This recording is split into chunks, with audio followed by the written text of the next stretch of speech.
Thank you for joining this channel here and clicking in and seeing what we're up to here on Saturday evening, the 19th day of October 2024. I'm Norman Michaelation. It's ICAC Unpacked. And today we're unpacking sort of a breaking story out of all places, Larimer, Colorado, northern Colorado. And in this very interesting case, we have three things that seem to be going on here. First of all, we have a basically what amounts to a pissing match between John Faden, who, if I have the name right down on my pad here, is a Republican sheriff trying to protect kids in northern Colorado. And he said, as far as he's concerned, there's no difference between a real or fake kid that they push the police do in these stings. If you show up to have sex with a 14-year-old, you should be arrested. That is his contention, and he may well be right. But of course, it depends on whether he's running a proactive sting or not. Apparently, he is. And how he's running that proactive sting is the subject of my many videos out there. Though I do not know Sheriff Faden, my guess is he is using the tried and true tactics of ICAC, in which case he's setting people up. The controversy comes into the fact where sometimes setting people up. I have to be careful with that. It's true, but it is true that it is happening. So those of you who are shaking your head, it's happening. Okay. So on the opposite side of things is point one, the political aspect of it, because the DA is Gordon McLaughlin, a Democrat. And despite what you may think about certain progressive politics, where they're looking at the incarceration rates and they're trying to figure out alternatives to incarceration versus a Republican notion that we're going to somehow, despite failing repeatedly, incarcerate ourselves out of crime and criminality, except the ones, of course, that some of them create on their side. But it's interesting that Gordon McLaughlin is saying this is not a politically motivated issue. It's not because I'm a Democrat, because the Republicans before me did it too. What's happening here is he said, quote, this is a manufactured issue. I want to make sure that everyone understands here. He's not saying the police are manufacturing crimes. He's saying that the sheriff is manufacturing this crisis. And indeed, it may end up being the fact that the sheriff is working hard to manufacture a crime and the DA is not going along with it. Now, the DA's contention is look, the evidence just doesn't support it. All right. So the issue at question here that was the catalyst for this whole brouhaha is a young man who supposedly went after a 14-year-old, thinking they were a 14-year-old, and the person showed up for this thing, and the person was arrested. So, uh, and according to the DA, there was not enough evidence that was presented that the police put together that qualified for a long prison sentence. So the person got probation, which might well be appropriate if you did not solicit an actual minor, if you did not have actual sex with an actual minor. Maybe probation is an alternative to incarceration and would deter the crime better if indeed this young man had actually propositioned a 14-year-old, which we have only Sheriff Faden's word on the subject. We would have to look at what he's doing. Presumably, the DA did. Now, the sheriff contends on his part that the DA's or representative from the DA's office is often involved with them in the room, he said, which means that they're probably running these things online, pretending to be young people uh, after they first pretend to be adults and then they bait and switch.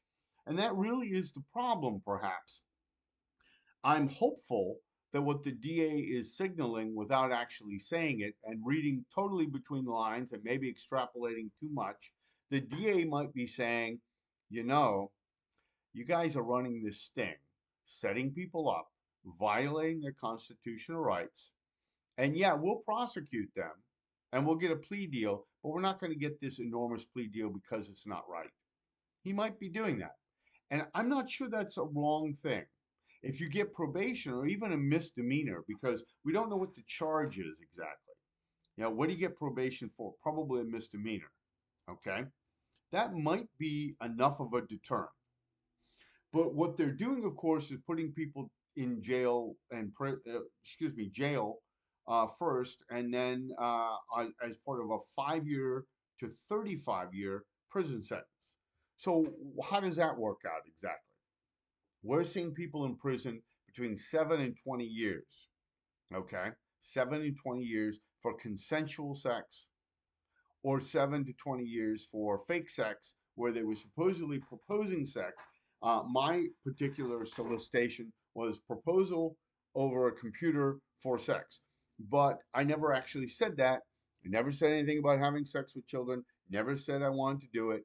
Never sent any sexually explicit texts, despite the fact that they had used an actual set that was with an actual adult and claimed that it was. And even though the court threw that out, okay, they still tried to pretend like that was the underlying element of it. And then I knew they were able to say, I knew all along that this adult, whose name was uh, uh, Zach, excuse me, forgot for a moment, was the same as somebody who is 14, a fake fake persona named Alex VA.